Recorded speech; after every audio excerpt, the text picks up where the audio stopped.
Hi, my name is Sally, and as you can probably tell, I'm an avatar. I work for Pat and Warner, and they run Warner's Tree Surgery. Warner has been treating sick trees for over 50 years, and Pat has been answering the phone, talking to the customers, and lining up work, and basically doing everything else that needs to be done.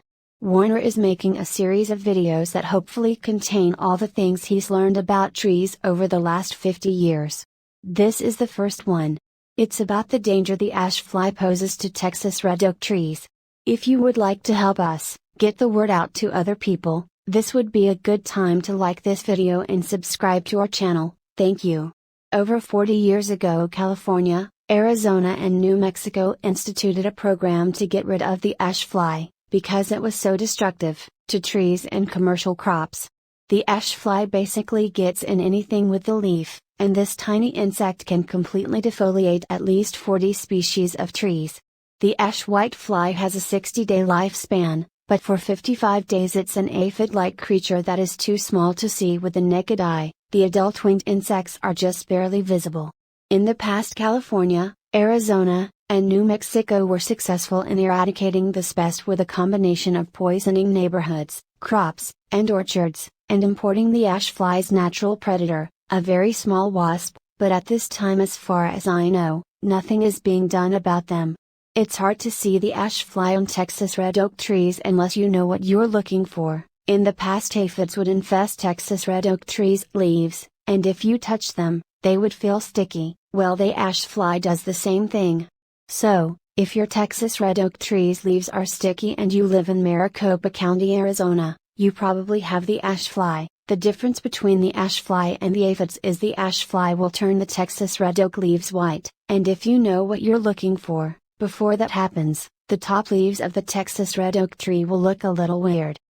So, if you see your neighbor's trees with a few of their branches turning white, this is probably caused by a boring insect that's went completely around a particular branch, or it's caused by the ash fly. In order to control the ash fly, you need to poison the trees. You also need to start fertilizing your trees on a regular basis.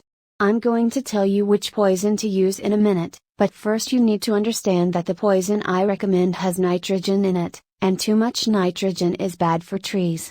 So, you need to put the poison down, and then 6 months later you get a good general purpose fertilizer, and you treat the trees with it.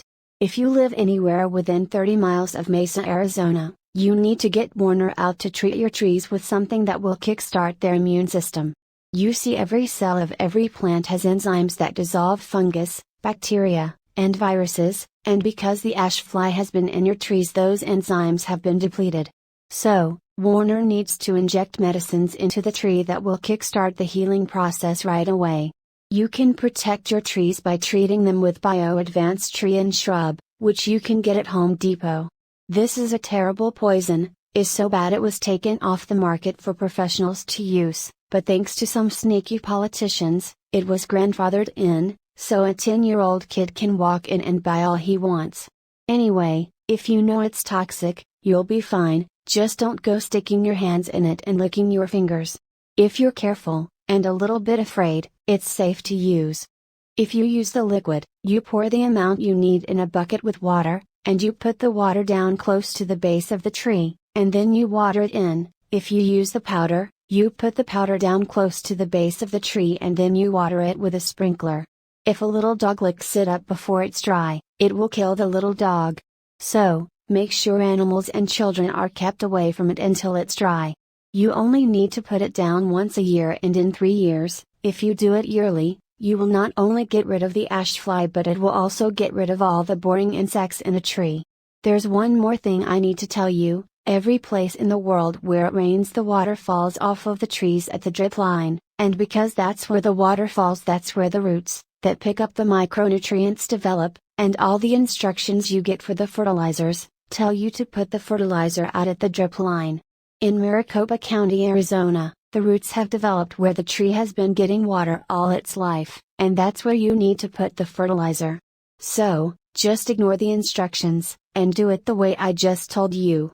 Also, while we're on the subject, our garages and sheds get 140 degrees in the summertime. This damages the fertilizer, so you need to keep the fertilizer someplace cool in the summer, and if you've got fertilizer that's been in the garage or shed in the summertime, you need to get rid of it. Well, that's about it. I hope this helps you with your trees. Please subscribe to this channel and hit like, and if you live within 30 miles of Mesa, Arizona and you want Warner to come out and look at your trees, just give us a call. The number is 480-969-8808. Thanks and goodbye.